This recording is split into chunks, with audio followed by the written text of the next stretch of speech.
ஒருத்தர் வந்து ரொம்ப கோவப்பட்டுக்கிட்டே இருப்பாரு.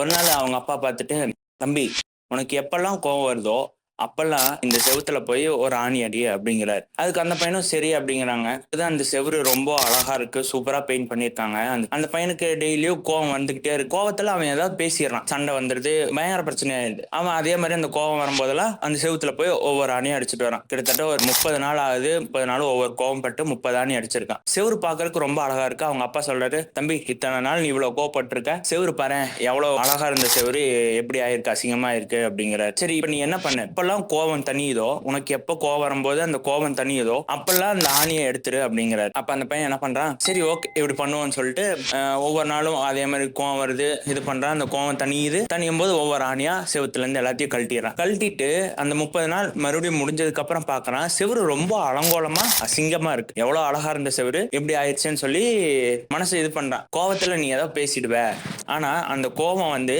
நீ கோவம் போனதுக்கு அப்புறம் மன்னிப்புன்னு ஒரு வார்த்தையை சொல்லி கேட்டாலும் அந்த மன்னிப்பு மன்னிக்க தான் படுமே தவிர அந்த மனசுல பட்ட அந்த காயம் ஆறாது தம்பி அப்படின்னு சொல்லி அவங்க அப்பா சொல்றாரு. அதான் அந்த பழமொழி சொல்லியிருக்காங்க, தீயினால் சுட்ட புண் உள்ளாரும் மாறாதே, நாவினால் சுட்டவடு அப்படின்னு சொல்லியிருக்காங்க.